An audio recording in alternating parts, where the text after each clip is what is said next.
একটা উট কুরবানি করছি, 7 জন মিলে একটা গরু কুরবানি করছি।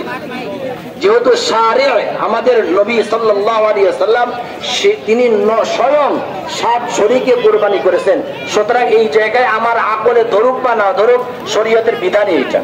কথা বোঝাইতে পারে? আমল আপনি চাইলে এই মোস্তাহাব আমল করতে পারেন।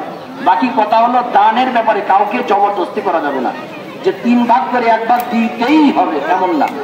কথা বুঝতে পারছেন? 3 ভাগ করে 1 ভাগ দিতেই হবে, দিতেই, শব্দটা ভালো করে বুঝেন, ভুলভাল বুঝবেন না কিন্তু, দিতেই হবে এমন না। বরং আপনি কোরবানি করছেন, আপনি যদি আনন্দের চিত্তে 1 ভাগ দেন তো আলহামদুলিল্লাহ। কোন কুরবানি দাতা যদি মনে করে যে আমি দেবো না, কারো কারো জুলুম করা যাবে না, কারণ এটা দান সম্পূর্ণ তার ইখতিয়ার। কথা কি বুঝাইতে পারছি? এখানে যারা দান করতেছেন সবার কাছ থেকে কি আমরা জোরপূর্বক টাকা নিচ্ছি? এই ঠিক কোরবানির দানটা ওই রকম, জোরপূর্বক নেওয়া যাবে না।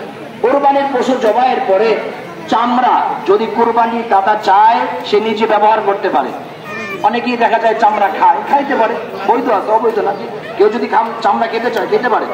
বাকি চামড়া যদি বিক্রি করা হয় তাহলে বিক্রির টাকা, যেই টাকা বিক্রি করবেন হুবহু ওই টাকা সদকা করে দিতে হবে, হুবহু ওই টাকা সদকা করে দিতে হবে। কথা বুঝাইতে পারছি? 2 নম্বর আরেকটি কথা, সময় কাটা সোজা করে নেই।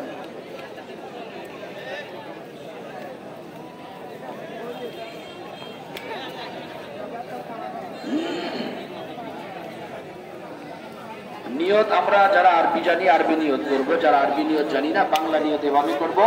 2 রাকাত ঈদুল আজহার ওয়াজিব নামাজ 6 তাকবীরের সাথে পড়তেছি, অথবা যদি